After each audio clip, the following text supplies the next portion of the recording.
हीर रांझे का ये किस्सा आज भी पंजाब के लोगों को बेकरार कर देता है।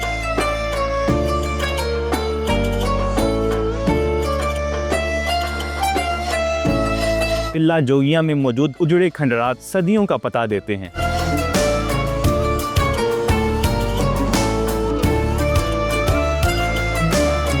तख्त हजारे का रांझा शिकस्ता कदमों और रंजूर दिल से पहाड़ की कठिन चढ़ाई चढ़ रहा है। उसकी बांसुरी की तानें फजा में दर्द घोल रही हैं। ये हीर से बिछड़ने का गम है जिसमें वो दुनिया त्याग कर जोग लेने गुरु बालनाथ के पास पहुंचता है। गुरु बालनाथ इस गमज़दा आशिक को अपनी मोहब्बत के साए में समेट लेते हैं और उसे अपने कबीले में शामिल कर लेते हैं और यूं रांझा जोगी बन जाता है। हीर रांझे का ये किस्सा आज भी पंजाब के लोगों को बेकरार कर देता है। अगरचे इस किस्से को बीते सदियां गुजर गई हैं, लेकिन वो पहाड़ जहां रांझे ने जोग लिया टिल्ला जोगियां का था और जहां पत्थर का एक तख्त आज भी रांझे के जोग की यादगार के तौर पर मौजूद है। जेहलम से तकरीबन 20 किलोमीटर के फासले पर सतह समुद्र से 3200 फीट की बुलंदी पर टिल्ला जोगियां में मौजूद उजड़े खंडरात सदियों का पता देते हैं। ये वो जगह है जहां जमीनी बादशाह कभी तख्त और अपने महबूब को हासिल करने आते थे। यहाँ बेशुमार मकामात ऐसे हैं जहाँ आज भी इल्म और सुकून के मुतलाशी अपने आप से रुशनास होने तशरीफ लाते हैं। टिल्ला पंजाबी में टीले को कहते हैं, जिससे मुराद बुलंदी वाली जगह है, और लफ्ज़ जोगियाँ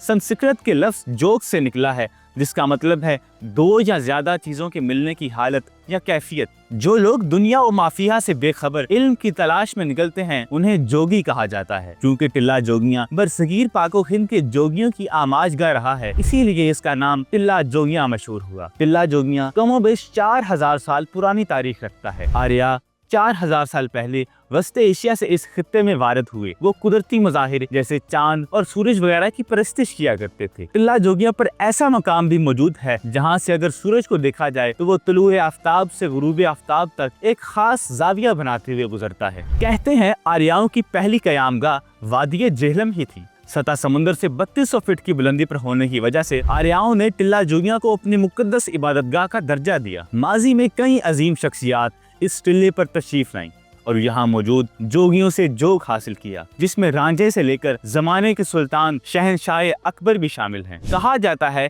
कि राजा पोरस के साथ लड़ाई के बाद सिकंदर आजम का घोड़ा इसी पहाड़ पर चढ़ गया, जिससे सिकंदर को भी पहाड़ पर चढ़ने की ख्वाहिश पैदा हुई और फिर टिल्ला जोगियां भी सिकंदर का मस्कन बना। इसी मकाम पर किसी मजहबी तफरीक के बगैर हिंदू मत, इस्लाम, जैन मत, बुद्ध मत और ईसाईयत के पैरोकार तशरीफ लाते रहे हैं। हीर का रांझा भी हीर की मोहब्बत में बांसुरी बजाता हुआ सुकून तलाश करने इसी मकाम पर आया था। सिख मजहब के बानी गुरु नानक यहीं पर आकर चिल्ला काटते थे। इसके अलावा इस टिल्ले से बेशुमार कहानियां मंसूब है जो बताती हैं कि कैसे बादशाहों से लेकर गुलामों तक लोग यहाँ आए और निर्वाण हासिल किया। टिल्ला जोगियां को आबाद करने और बर्बाद करने के लिए बहुत से लोग आए। बर्बाद करने वालों में अहमद शाह अब्दाली का नाम सर फहरिस्त है। शहनशाह अकबर जब यहाँ आया तो उसे इन जोगियों ने बहुत मुतासिर किया।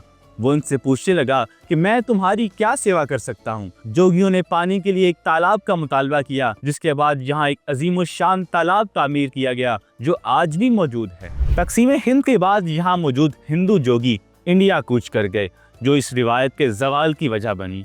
इस वजह से आज वहाँ तालाब, मंदिर, समाधियाँ और मुख्तलिफ इबादत गाहें तो मौजूद हैं, मगर जोगी मौजूद नहीं। आज ये मकाम टूट फूट का शिकार हो चुका है, जिसे हुकूमती नज़र की सख्त ज़रूरत है।